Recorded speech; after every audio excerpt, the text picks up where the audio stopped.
Like a bridge. Hello. Hello.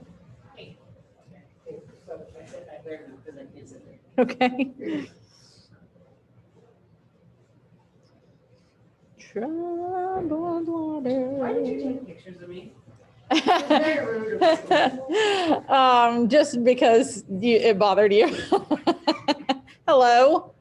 How can I help you? It makes me so uncomfortable. I hate that. No, If it's helpful, I probably won't use them. What? It's called sparkling. What? Colin always says meaningless videos. He always tries to tell me. What are you talking about? Every morning I tell you how glad I am to see you. She's really sweet. That is our eyes. This is just my eyes.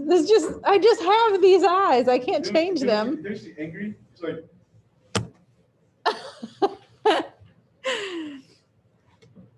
Is that because you've seen me be angry and I smile when I'm angry? I don't know how to change that. Kids have been yelling at me about it for 5 years. That's so creepy. You're so weird. I know. Except for, what's his name? AJ, Anthony Simmons, used to tell me I had no expression no matter what. And he was like, are you even capable of making an emotion with your face? I'm like, I'll show you emotion.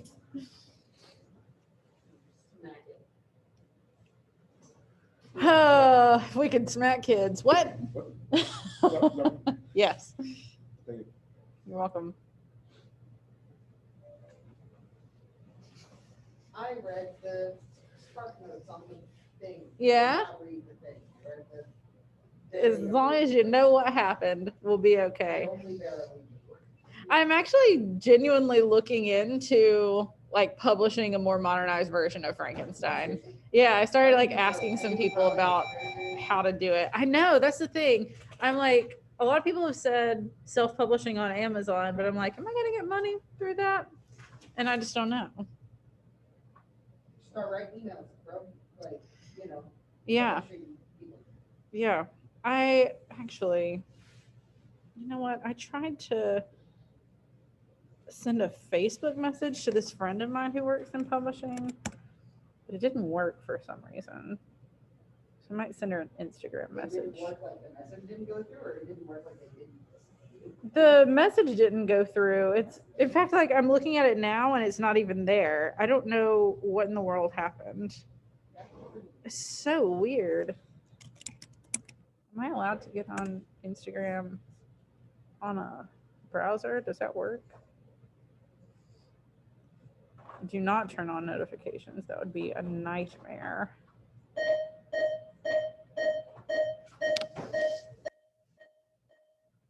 That one's loud, but it's got nothing on the bell and what's her? Oh, really? Yeah, it's awful. It's like I didn't realize. super blistering. What is the, okay. Jordan Lee. Oh, did you hear what happened? No? Blackmore just said Troy. I hope he gets in trouble.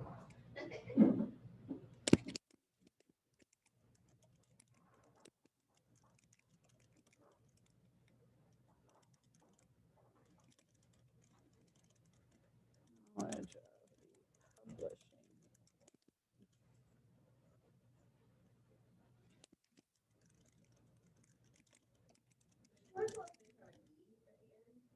No. Green.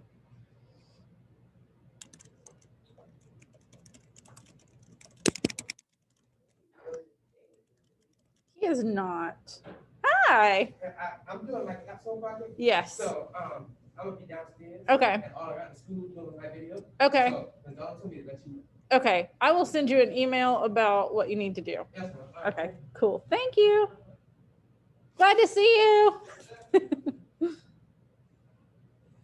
Okay. I'm about to let these people in their room, but I just wanted to send this girl a message real quick.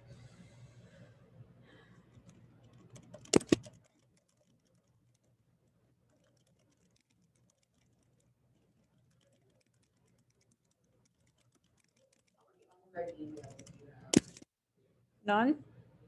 Oh, I hate the notifications. me too. Yeah, okay. I figured I would find somebody, because like, I think it's my grandma, it's like 10K bucks. Oh my gosh. How does anyone even do that? I wouldn't know where to begin to like start sorting through what you need to Exactly. read. And most of it's just crap that she doesn't even care about. Yeah. That's what makes it so hard. And I mean, that's not her work email, of course. Hmm. Her work email is organized. I'm not as organized with my work email as I should be. Like I have 77 messages in my inbox. Oh, That are I not- never delete messages out of my inbox. I read them. I try to, but I always feel like there's some that even if I move them into different folders, I'd forget that they were there and they're important. So I don't know. I was always envious. Benvenuti would have like 3 at any given time in his inbox. I'm just like, what about other things that you might need? He's like, I don't need anything. It's all clarified. I know where everything is. And he was a lot more organized than I am, to be fair. He seems like he was organized by just not having anything. Yeah, he's Like, was sort of a his apartment was minimalist. Probably organized, but it's because he had 2 chairs and a table. Yeah, pretty much. That I mean, honestly, the only like junk in his apartment was just like, stuff like that. Like art, he didn't need art. He didn't need. Right. He's so meticulous, though. He is art. What are you talking about? I remember like literally one of the last days he was in the hospital and everyone was like, concerned about their last days with him and stuff. He's like, can I not get a freaking lint roller in here? My shorts look horrible. And I'm just like, it doesn't matter. So funny. Good morning, folks. Good morning. Did he go through any kind of chemo and lose his hair or no? No, he went through some treatments in Michigan that was like immunotherapy. Right. But apparently chemo didn't really like work on the kind of cancer he had. So, I mean, TBH, he was super thrilled not to lose his hair. He took longer to get ready than I do. All right. Ian is in person. Corey is virtual. Christian is in the building. But not in this class. An actual internal debate. Oh my over gosh. Whether or not he should go through that kind of treatment because he doesn't want to lose his hair. Ding dong. He cut it short because he thought he was going to lose it. And then he was like, what did I even do this for? This was such a waste of hair. But he was just like, I mean, I still look good, but no Hayward today. Troy is here. Mr. Venuti. Mr. Venuti. That's what I called him for the first like 3 times. And he didn't pick up on it until like the 3rd time. And then he He flew dumb. down. Corey's sister always just called him Mr. Nudie. Crack me up. Nate's here. Chip, Sterling, Bondarius. Okay. So the only person we don't have is Hayward. Okay.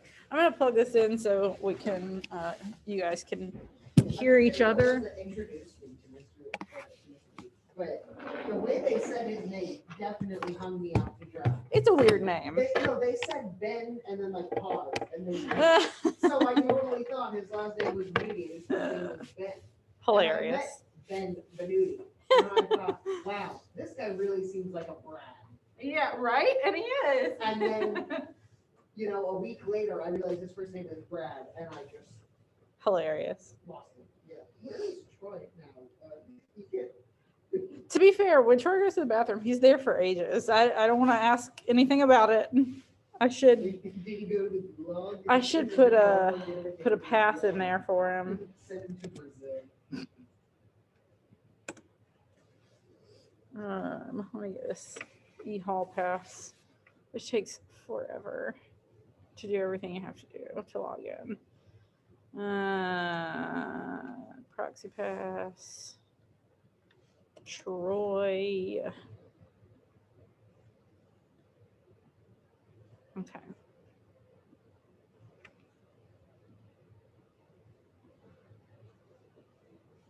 Okay. So the first thing we're going to do today is just talk a little bit. In fact, we're going to talk a lot today. At least I am. I can't make you. But your homework was to read through chapter 5. I've had some folks say, I read through Spark Notes, which I told you was fine as long as you know what happened. Because tomorrow we are going to have a quiz on chapters 1 through 5, but it is open book, open note. Although for some reason, a lot of times when I give open book, open note quizzes, people do worse on them, and I don't really understand how or why.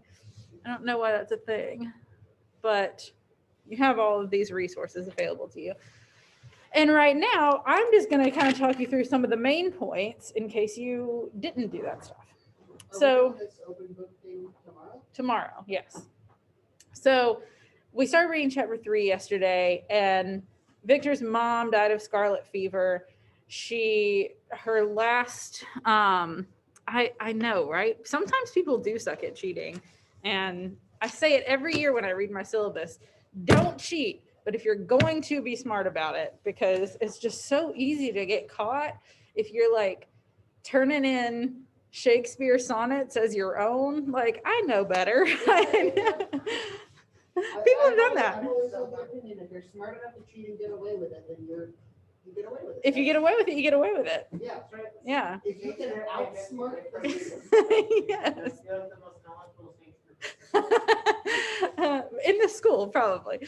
I mean, I figure if you can outsmart the system, then you deserve your good grade that you're gonna get, even though you cheated. Yes, And exactly. it's not like that's not a resource. Whatever you use to cheat is not a resource that you'll It's have a- in the right. real world if you ever need that. Yes, that's true. If you need to look up information. In fact, who's that comedian? Oh, Norm Macdonald. Have y'all ever watched any Norm Macdonald? He's so funny. Oh, that's my lens guy. And he's got a bit about how he loves having the internet on his phone because everybody now thinks he's the smartest person in the world, because they'll just like be out to dinner or something and they'll be talking about like, oh, the artist Matisse, do you know the artist Matisse? And he'll be like, hang on for a minute, I gotta go to the bathroom. And then he'll come back and be like, yes, what I like about Matisse the most is his paintings, and just like talk like he knew about it the whole time. And they're like, oh, you can't ever stump this guy. Yes, exactly. I was going to say one other thing about cheating, but I don't know what it was. Just don't. But this is not really cheating. Here comes Hayward. There we go. We'll mark him present.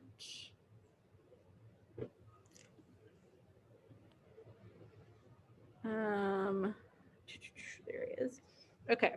So we started reading chapter 3 together the other day, and we read as far as his mom dying of scarlet fever, and like on her deathbed, she was like, oh, all I ever wanted was for you and Elizabeth to get married. So make sure that happens. And Elizabeth, I want you to like act in my stead and take care of everyone. A lot of pressure there. And then he went to college at Engl IV, which maybe I'll make some time, like not Monday because it's e-learning, Tuesday maybe, just to go through some of your projects and show what each place that we looked at was like and what we learned about those places. But he goes to study at Engl IV, and he meets two professors that have a big impact on him. The first one, we only read as far as the first one, Mr. Crimp, which I remember Preston Moyles last year said, it sounds like it would be a word for crispy shrimp. And I'll never forget that. Hi. You're back. We thought you went to the gulag. Ragged. Yeah, let me end your pass there. Mr. Crimp is sort of a crimp. Crimp? Crimpe. What's up? How's it spelled? It's spelled So- K-R-E-M. Yeah, that's a little glittery, just so you know. What? In case you don't want to be glittery. It's pretty. It smells good. Why? Why not? What do you have against glitter? I don't understand. Glittery and It's hand sanitizer. just glittery. So? There's no pleasing you. Mr. Crimp is a professor of natural philosophy, but he's like kind of I just almost said a bad word. He's a turd. He's just kind of a turd. Yes? I realized something. Yes. when whoever it was told him that the science that he was studying was terrible, Yes. I thought that was really neat until I realized he was studying alchemy. Yes. Yes, that's exactly it. I did not realize that he was studying alchemy. Yes. Until All these other guys that he's been studying, they mentioned Albertus Magnus, Paracelsus. There's another one that's important who I can't remember. They're all like alchemists and stuff that used to be considered science, but like isn't real. And so this professor, who's like kind of a turd, was just like, hey, you like this science doesn't exist. You shouldn't be studying it. You've wasted your time. Which I guess that would kind of be offensive if somebody was like, hey, everything you learned in high school was a gigantic waste of your time, right? And you might feel like some of it is, but not all of it is. Like, thank God I know how to do basic math. I don't know how to do much math, but like I can figure out what 90% of your grade is if you turn something in a day late. And it's because of school. The other guy that he meets, his name is Mr. Waldeman, which is very easy to confuse with Walton. They just sound very, very similar. I don't know why he didn't come up with another name. But he is like a lovely, gentle person who becomes kind of a mentor to Victor, and he encourages him to study actual science, which is what he does. And moving into chapter 4, Victor gets so into school that he doesn't come home for 2 years, and he like barely writes. Everybody wonders what's become of him because he's just so focused on studying. That's all he does. And he is very successful at it. They mentioned that he makes some kind of improvement to some kind of scientific instruments. Like he's just very smart and like really scientifically brained. Yeah, And he moved on from studying fake sciences like alchemy to real science. Real science. Like galvanism. Yes. Yes. Now in the 21st century, we're like, is there that much of a difference?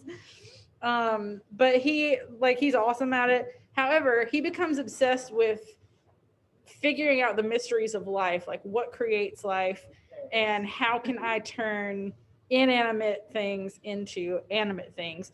And he says, and remember, he's telling this whole thing to Captain Walton, and every so often he'll be like, I know you're wondering about this, friend.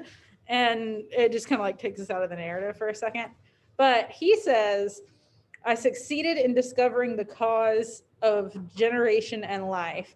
Nay, more, I became myself capable of bestowing animation upon lifeless matter. So that's a big deal. Yes. I think that anytime that you're thinking about science and you open up with, I'm starting to wonder about the mysteries of life, it's not science anymore. It's now making, Yeah. Because that's where you get alchemy and Right. galvanism and It's a lot about religion. Yeah, it's kind of a lot about people sort of trying to play God.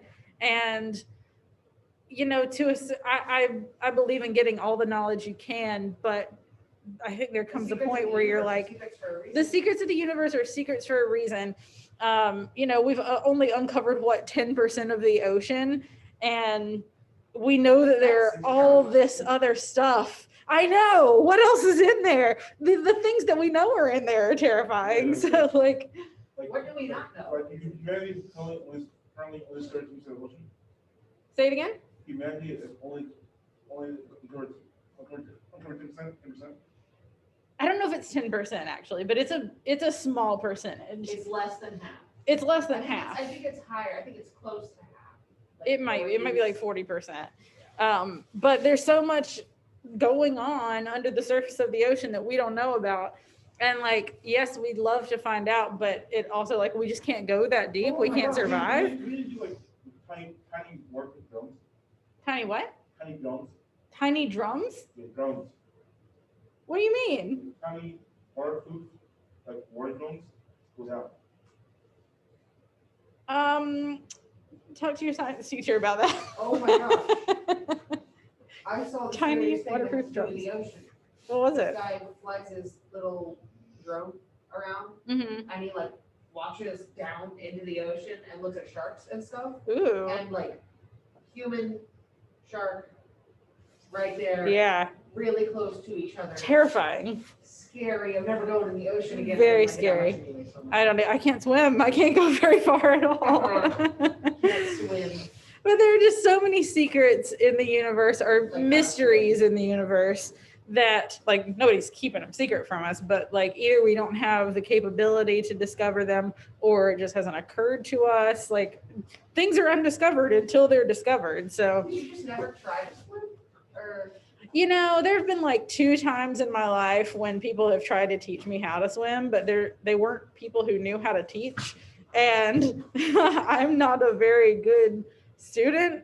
I mean, like book learning, I am, but if you try to get me to do something, I'm very difficult. I don't like being encouraged. So if people are like, "Ah, you got it. This is good." I'm like, clearly I don't have it. I'm drowning right now. You need to stop. And like, I mean, it's just not swimming great. is one of those things that you can almost teach yourself. You just need to find like a 3-foot deep pool. I mean, I have a pool at my apartment complex, and I go in the pool. It's fun. I love being in You the just gotta water, sit but in the shallow end. Yeah. Don't go in. yeah, get a float. I have a big flamingo float. It's a lot of fun. I named him Peter. We have a great time together. Okay, let's continue.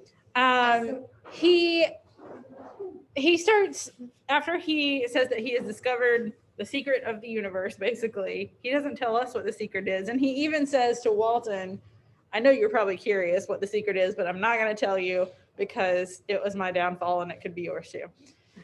Which, like, what a tease this guy is. And he's like, he starts gathering up corpse pieces and trying to put them together to create life. Now, this is not in the book, but I also wanted to point out that donating your body to science was not a thing back then. And anatomy, even, which anatomy now is one of the most like hard sciences. Like we can examine bodies, we know what's in them. It's easy to put that in a book. You just have to start cutting them open. You just had to start cutting them open. But they didn't because of religion. Yeah. They thought that, and I don't know, maybe some people still think this, I'm not really sure, that like when with the second coming of Christ, your body would actually be resurrected. Now I know that some people think that if there's a second coming of Christ, then like your spirit will come back to life or like you'll get a new body or something like that. Most people aren't really thinking like you're going to come up out of the grave because like that's creepy. This has always been my kind of like thing with religious people. It's like there's certain hurdles that they can't jump. If God is, ruler of the universe or whatever, and he wants you to come back in your body, He'll just make it happen. Yeah, if he is omnipotent, all-powerful, omniscient. We used to sing all these songs in church that were like omnipresent, omnipotent, like all these omnis, and I'm like, I don't remember which ones were. 4-year-old to do it, I bet it would be hilarious because they like could only barely say the word. Yeah, that's very true. But yeah, I think you're right that like you're kind of, if you believe in God, then to think he can't do something is kind of placing limitations on him. But they thought that bodies needed to be in one piece for the resurrection that would happen eventually. And so if not only scientists, but artists too, if they wanted to get a sense of what the body actually looks like and the way it works, they had to dig them up, which is exactly what Victor did. Oh, and he said, this is very important and plays into the version of Frankenstein that we're all familiar with, where he's like a big, tall, lumbering monster. Because he has to put these pieces together. I don't know if any of you have ever done any sewing, but it can be very intricate because threads are small and cloths are thin. And he was like, I'm basically having the same problem here. It's too small for me to work with. So the solution to that is to get a gigantic person. He said he was going to make this creature like 8 feet tall. And that would just, it's a terrible idea. Why? A thing. So that all the parts would be bigger. So when he like tries to connect the parts of him inside, it's easier to work with. Imagine having a giant wheel that Write a message, what does it say? I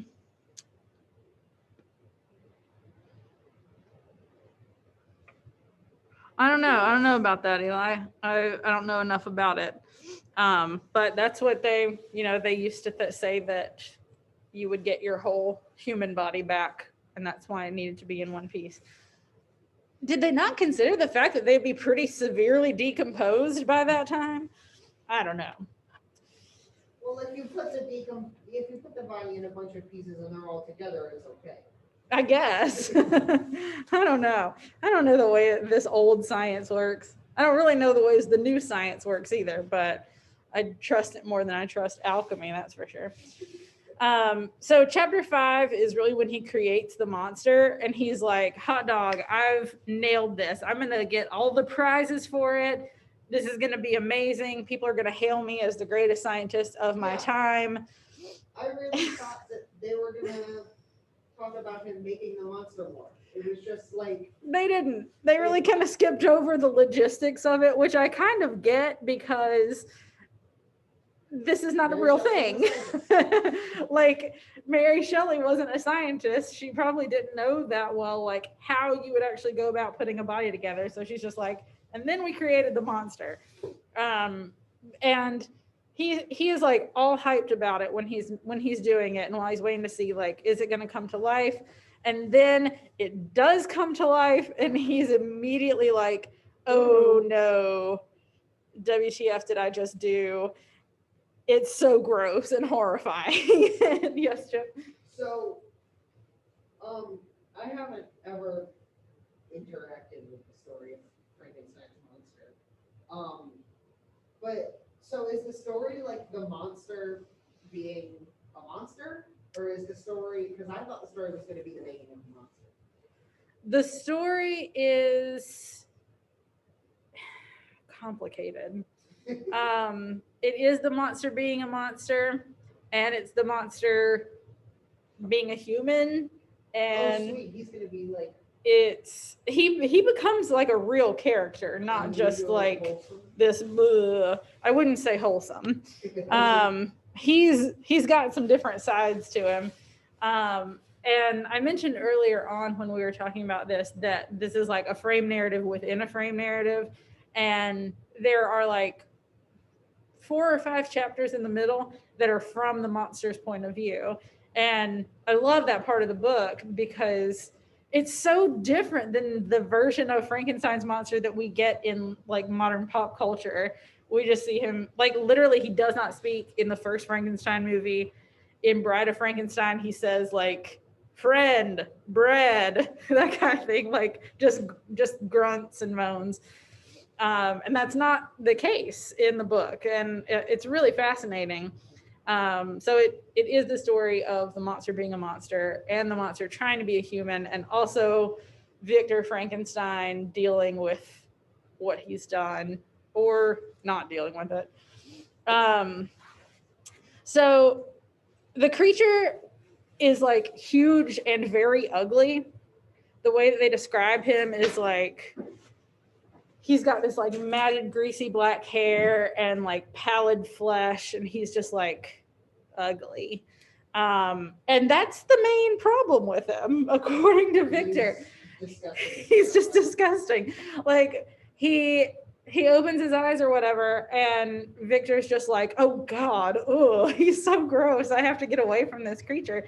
Like, he hasn't said anything, obviously.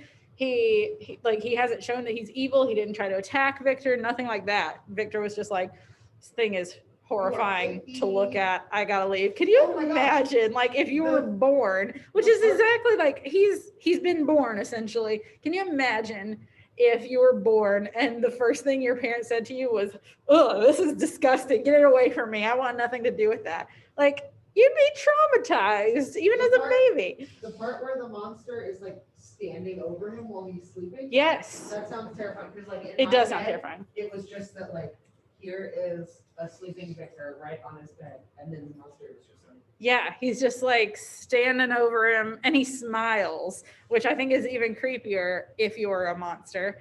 But Victor just like leaves and he's like, I can't be around this creature. He's like hoping that the creature will die, like not be able to keep himself alive because he doesn't know anything. He's essentially an 8 foot tall baby.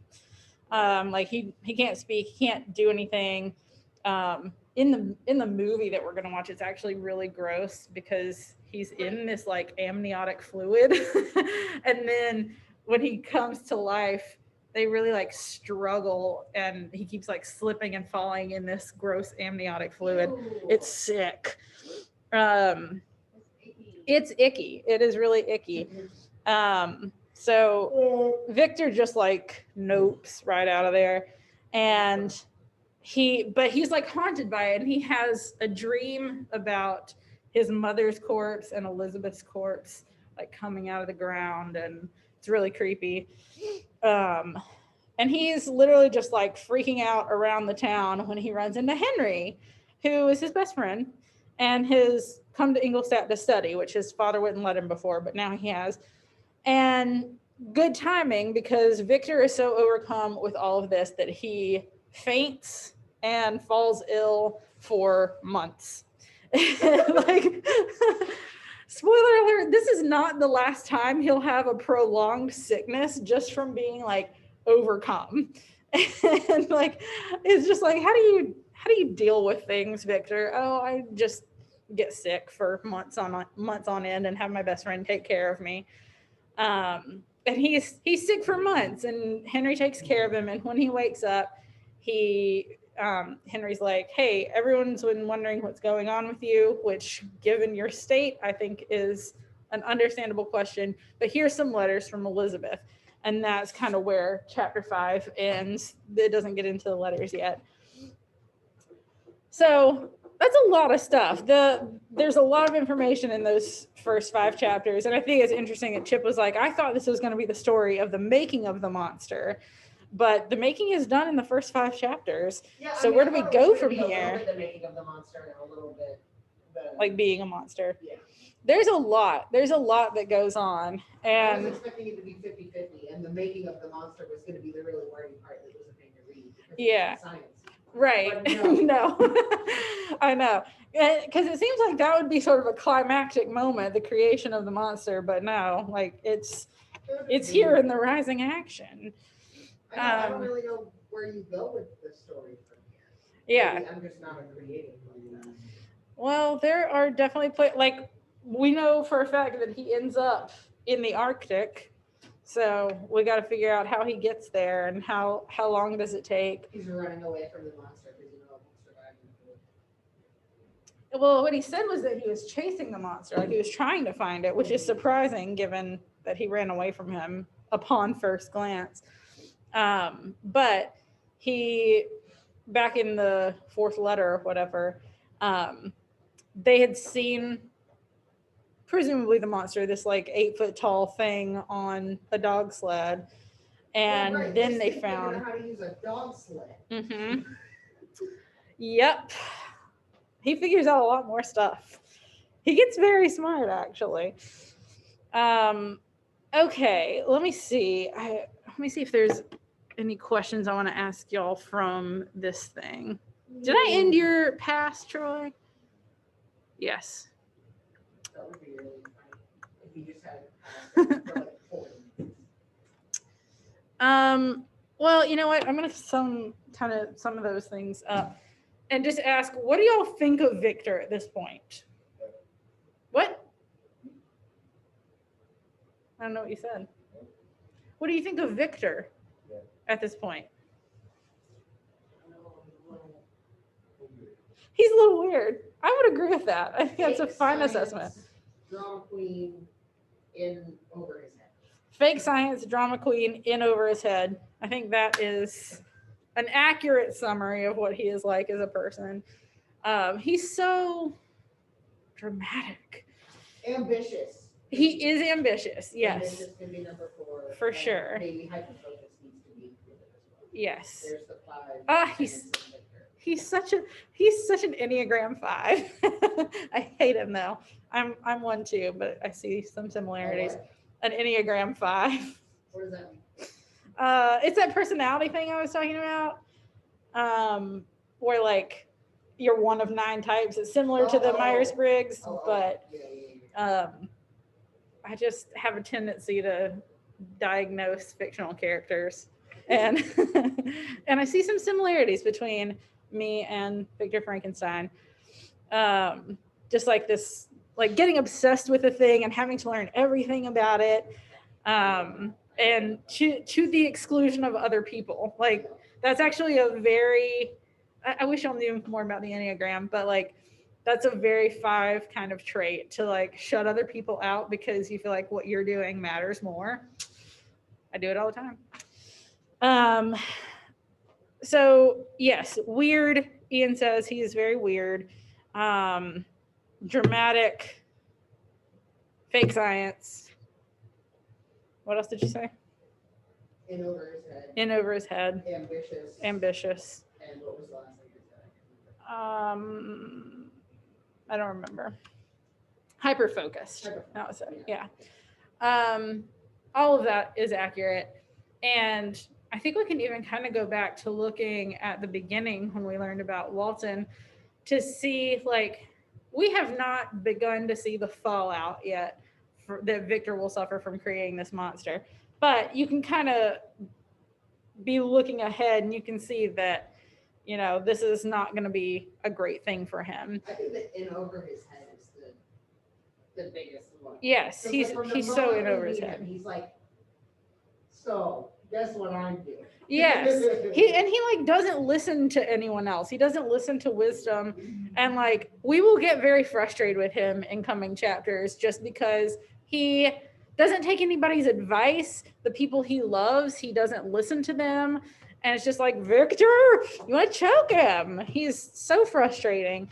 But you know, we look back to when he first met Walton, and Walton was kind of saying, you know, I have this great ambition to make a name for myself by sailing to uncharted territory at the North Pole.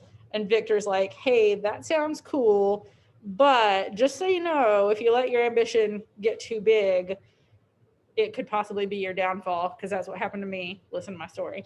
So we can kind of see some parallels between the two of them, and hopefully Walton will be able to kind of learn from Victor's mistakes. Okay. I'm just going to kind of quiz you guys a little bit. In fact, I'm going to my stuff. Just some like out loud quizzing about stuff that has happened in these chapters. There we go.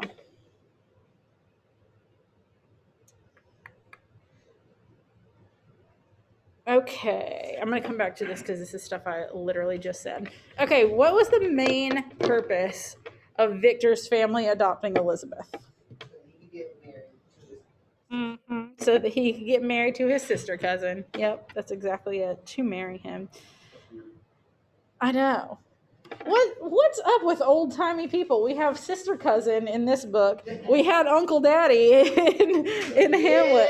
What's the deal with all these people? Uncle Daddy. Also, for the record, in my English 3 class, we're reading this book where a man has feelings for his wife's cousin. Oh, no. And okay, like it's weird, right? Like that's weird. I have one student, and I won't mention his name, but both his first name and his last name are famous athletes' names, and and he's like, I don't see the problem, and he just keeps insisting, like, oh my God, I don't see the problem. I love him. He is a character. I know. It's insane. Oh my gosh. And it was so funny. He kept insisting. And like everyone in class was like, that's not okay, LeBron. That's really messed up. It's your wife's cousin. Why would you marry it? Like, it's still your family. Even if it's not blood, that's still your family. And then like everybody got quiet, and James Canning just said, man, LeBron must have a really hot cousin. It killed me. So funny. I mean, okay, I can see it. It's not super weird if you like. It was his wife wife's cousin? It was his wife's cousin. So if he divorced his wife and then married her cousin, that's a little bit It's a little bit more. awkward. Yeah, It's exactly. Not like, it's not illegal. Ethically. You're not gonna have like babies with gills or anything, but it's still just like, ugh, what? I know, cause like It's not his cousin. It's not his cousin, but I kind of said, you have family that's not blood related to you. And for instance, I have a brother-in-law, my sister's husband. If something ever happened to her, the idea of him and me getting married makes me want to throw up. Like, it makes my skin crawl because that's my brother, even if we're not actually related, we're still family, and that makes it weird. Uncle Daddy. I know. That's the problem. It's like Uncle Grandpa. Uncle Grandpa. I know. Where is this? The word daddy just makes me uncomfortable. Me too. Oh, well, that was even worse. Thank you, internet, for ruining my relationship with my father. I know, right? Okay, what illness does Elizabeth and then Caroline, his mom, what did they come down with? It's an old-timey, huh? Scarlet fever. Yes, scarlet fever. That's still a thing, by the way. Scarlet fever is still a thing. If you have strep throat and don't get it treated, you can I felt like an idiot have when scarlet I was fever. reading, and she got scarlet fever, and I was like, it's not a book. And I was talking about Scarlet Letter. Oh. Scarlet Letter is also a hard book to read that I would love to kind of adapt because the story's really good. Book for 7th grade. Oh man. Was Scarlet Letter. My first year of teaching, I taught it, and then I was like, "Why did you do that? Don't ever do that again." I got like a quarter of the way through it, and then I threw the book away. I threw it away and did not finish it. Yeah. We never talked about it in class. Also, don't watch the movie of it because it's entirely different. Like the whole ending is different. It's really messed up, and not in a good way, like the version of Frankenstein that we're gonna see. Who was the first person that Victor knew who died? His mom. Yep, Mom, dear old mom. Okay. Which wait a minute. Which professor did Victor like the most and seem to understand him? It talks in the book about how he was very smart, but he was ugly and had bad manners. Yeah, no, I didn't pay attention to that at all. We only know about seems two like of his One of professors. the scientists he studied. No, one of his two professors. Oh, okay. Well, then I probably should know that, but I don't. You got a 50-50. What was his name? I don't. Monsieur Waldman. Okay. The other professor is Kremp, but he doesn't like him as well because he's very condescending. Where does Victor find the body parts to practice on? Graves, right? Mm-hmm. Graves. And what's it called?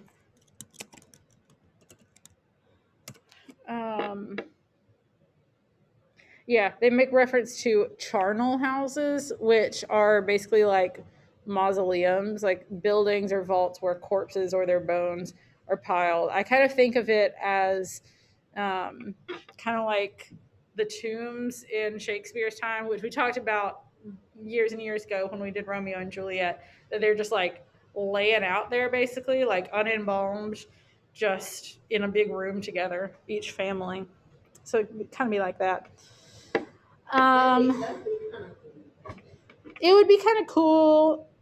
A little bit creepy. It's creepy for sure. Now, I like creepy stuff myself, but I did not realize I was into such creepy stuff until my grandmother pointed out that I keep watching like the most weird TV and movies.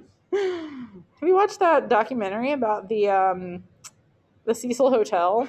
It just came on Netflix. No.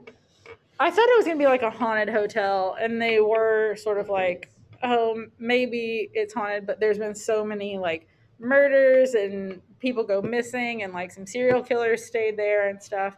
And the whole thing is like based around this one girl who went missing. I saw a commercial for Bates Motel when I was young, like several years ago, like 2 days before I went on vacation. And I had a terrible time because I thought that there were people in the Oh no. Oh no. What's the first thing the creature does after it comes to life? looks at him Right. while he's sleeping, right? I mean, yep, it looks at him while he's sleeping, leans over I him. mean, I guess opens his eyes, Yeah, I guess so. but the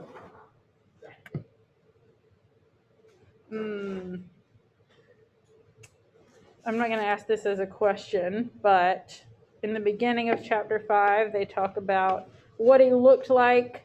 Actually, you know what? This question is actually on the test or the quiz, and I would accept either he leaned over him and smiled while he was sleeping, or he opened his eyes, because it does say in the first paragraph, I saw the dull yellow eye of the creature open. It breathed hard, and a convulsive motion agitated its limbs. Gross. So I'm not going to ask this as a question, but you should know for tomorrow: yellow eyes, yellow skin. I know, why is it always portrayed green? Why is that? I don't know. Because I figure decomposing skin doesn't turn green. Long, lustrous black hair, teeth of a pearly whiteness, watery eyes, shriveled complexion, and straight black lips. Honestly, just like picture a heroin addict. Yeah, like an 8-foot heroin addict. Like 8 foot tall, more muscle mass, probably. Probably, yeah. Kind of stopped me. Yep. But yeah. What does Victor dream about? Like actual dream, not ambitions. I don't remember reading anything about that. I talked about it just a minute Oh, ago. you did? Mm-hmm. Yeah. Any of you guys? He dreamed about both his mother and Elizabeth being dead. I'm gonna see if I can find that little bit. His mom and sister? Or, no, not sister? Sister, yeah. Oh, okay, right. Sister, wife, whatever she is. Cousin, sister, uncle. They call each other cousin. Where is this dream?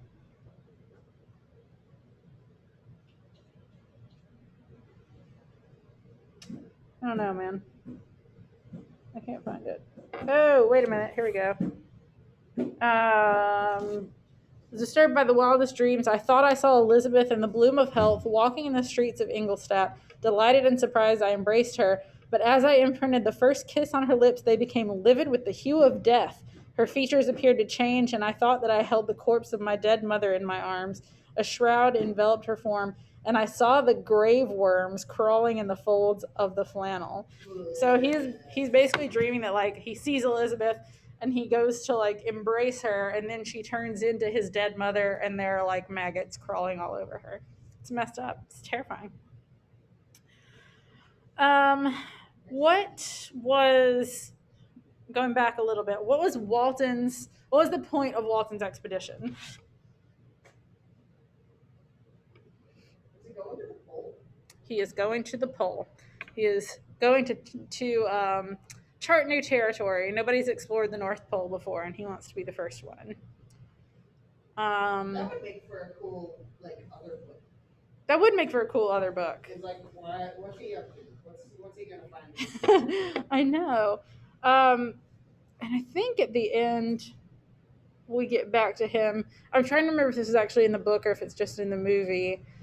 And I think it's in the book that like he is so determined to finish this trial that everybody else is like, we're not going to be able to survive. Like all the crew members are like, we cannot survive. We need to turn back. And if you don't turn back, we're going to mutiny on you. And he's still like, no, we're doing this. So he's definitely got some extreme levels of ambition. Not in a good way. Um, lightning, there was this moment in, I think, chapter 2 that lightning struck a tree outside Victor's house. This was before he went to Ingolstadt. And he was like, okay, I'm going to pursue studies in this subject specifically. I'll give you a hint. Some of you guys did projects about it. Galvanism. Yeah. When he sees it catch on fire, he's like, oh, electricity. That's interesting. And it leads him to galvanism. Okay, I think that's all I want to ask you guys. Because everything else is stuff that I literally just mentioned in the last 10 minutes. What, Troy? What? The masks make it so hard to understand people, and I hate it. Oh, no. Oh, God. You're making me think of you in 8th grade. Do you remember when we read that play, Our Town? And you read one of the parts, and you would just, yeah, it was about this little town, and in the end, everyone was ghosts. Do you remember that? That was also my first year teaching, and that's another one that I wouldn't teach again. You kept doing that. You were reading one of the parts, and you were doing such a good job, but every once in a while you would do that noise. Do you remember? It was Franny also read a part, and there was a character named Myrtle, and he kept being like Myrtle, Myrtle, Myrtle. It was funny. I mean, I enjoyed reading it with you guys, but I wouldn't teach it again. What? Yeah, you were in 8th grade. Maybe 9th, but I think 8th. Pretty sure. Okay, well, we've only got 3 minutes left of class. Do any of you guys have any questions about any of the stuff that happened in these first 5 chapters? Or thoughts you want to share? If I did well at the studying thing that we just did, am I going to be pretty good for that? Yes. If you paid attention today, and if you have read all the stuff, either read the book or looked through Spark Notes or Schmoop. Never heard of that other. Schmoop? Yeah. It's actually so funny. I really enjoyed doing it. I looked at Schmoop earlier today for Frankenstein just to be like, what happens in each individual chapter? I can't remember. And they're talking about how he is so horrified just because the creature is ugly, and then he runs into Henry, and it's like, it's okay, he can hang out with Henry because Henry's attractive. He can only be around attractive people. Okay, well, if you have not looked back through Spark Notes or Schmoop or anything, I highly recommend it. But if you pay attention today and listen to the questions that I just asked, I didn't ask every question that's on the quiz, but it is open book, so we should be pretty good. Okie doke. I will see y'all tomorrow.